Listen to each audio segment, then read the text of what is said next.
Racontez-nous un peu, qu'est-ce qui vous a motivé tous les deux à reprendre cette activité, cette entreprise? Tout d'abord, le fait de s'associer avec Catherine Perrette, que nous connaissions depuis 18 ans, qui avait su témoigner tout son sérieux sur la place de Beaulieu, ses qualités d'entrepreneuse hein, et de sérieux qu'elle avait su gagner auprès de la population belloquoise, et puis aussi le fait de ne pas voir disparaître ce bel établissement qui était l'ancien manoir de Beaulieu, mais surtout un vieil établissement qui date du début 1900, créé par la famille Fournier. Et nous n'avions pas envie de voir disparaître cet établissement. Alors, effectivement, ça a été une gageure importante, hein, c'est un investissement fort, mais aussi une volonté très forte de poursuivre cette activité.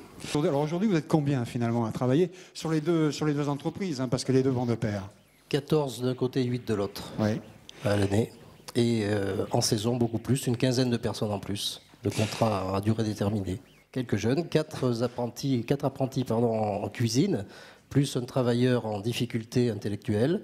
Et tout ça pour dire que l'insertion n'est pas un vain mot et que nous allons l'aider à devenir un ouvrier tout à fait normal. Alors, embaucher les jeunes et ouvrir vos établissements aux jeunes et les former, le contrat d'apprentissage, tout ça c'est important. Qu'est-ce qui vous motive derrière?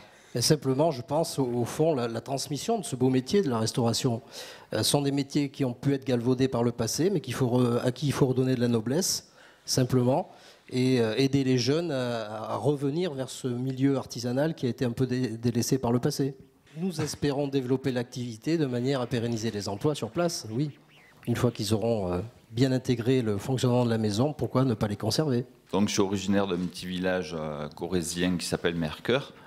J'ai fait mon apprentissage à Aurillac pendant 5 ans. J'ai passé le CAP pâtissier, chocolatier, glacier, confiseur, traiteur et boulangerie. Mon travail m'a amené à aller travailler dans d'autres départements. Et avec ma femme, nous avons fait le choix de nous installer à Beaulieu-sur-Dordogne.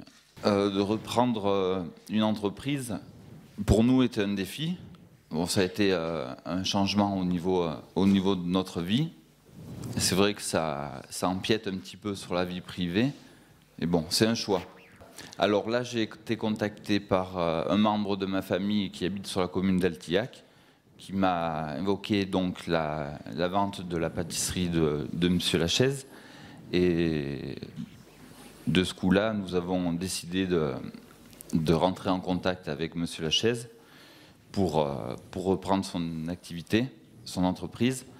Et nous avons fait appel à la Chambre des métiers, justement, pour la transmission, la reprise de l'entreprise. C'est vrai qu'on se pose beaucoup de questions. Est-ce qu'on va y arriver? C'est vrai qu'il y a un enjeu économique important. Après, il faut que ça marche, il faut être sûr de ce qu'on fait, bien connaître son métier. Quand on est ouvrier, c'est vrai qu'on ne se pose pas la question. Bon, on a des comptes à rendre à un patron.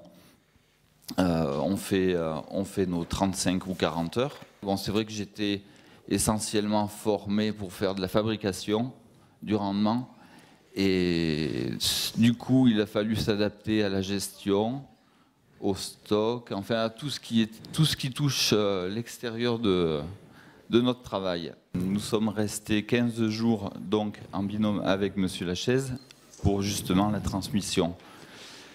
Et nous avons gardé la gamme de pâtisseries qu'il avait instaurée dès le départ, surtout les spécialités, le cacalou, le moelleux aux noix, les tartelettes aux noix et les galettes et les couronnes pour l'épiphanie. Disons que j'avais entre-temps pris des personnes en apprentissage, dont un jeune qui a fait à Felletin l'IPB, un bac pro, donc en alternance avec l'entreprise sur 2 ans. Et l'IPB, ça veut dire c'est intervention sur le patrimoine bâti. J'ai pris ce jeune qui était venu me voir, je l'avais déjà eu en CAP taille de pierre, où il était à Felletin déjà avant. Et je l'ai pris et puis je voulais lui mettre quelqu'un d'autre avec lui.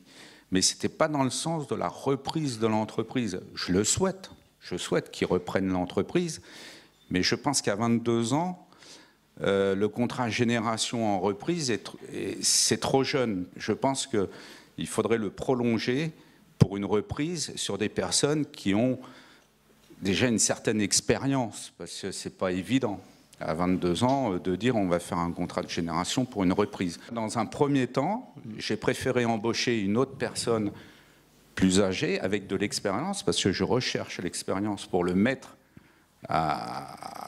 disons à fond dans le travail de restauration. Et puis suite à ça, j'ai trouvé une personne qui avait 57 ans, donc, et c'est de là on a fait le contrat de génération. Ce qui s'est très bien passé, parce qu'on a passé, ça a été très vite. C'est là l'avantage du contrat de génération, c'est-à-dire que personne n'est ficelé avec une durée, un temps et remboursé. C'est-à-dire que si ça s'arrête du jour au lendemain. Et ça, c'est le côté très, disons, rassurant du contrat de génération. On est, ma génération représente la 3e génération, puisque l'entreprise avait été fondée par mon grand-père en 1921. Depuis une dizaine d'années, je travaillais en collaboration sur le secteur avec Jean-Pierre Chauvac, qui avait donc une entreprise de réparation de machines agricoles. Bon, alors là, c'est une démarche un petit peu atypique, parce qu'en fait, le repreneur est plus vieux que le cédant. Il a voulu préparer sa retraite. Il m'a proposé de reprendre son affaire. Donc, j'ai repris son affaire tout en le réembauchant et en devenant son locataire. On l'a gardé 3 ans comme salarié. Il vient maintenant de prendre sa retraite définitivement et on l'a remplacé par une autre personne. Toute la partie administrative, comptable et vente se fait depuis Neuvic. Alors en fait, moi à la base, je suis un menuisier ébéniste. J'ai passé un CAP BEP, ébénisterie à Felletin. Voilà. J'ai continué sur un bac STI en génie mécanique, système automatisé. Par la suite, j'ai décidé d'arrêter les cours. Donc là, je suis parti entreprise Josac. Oui. Après entreprise Bouni en tant que charpentier-couvreur. J'ai fait ma formation et ça faisait depuis 10 ans que j'étais salarié chez Monsieur Farge. Quand j'ai repris l'entreprise, en fait, j'ai repris mon collègue, voilà, que j'avais avec moi, qui est resté en tant que salarié.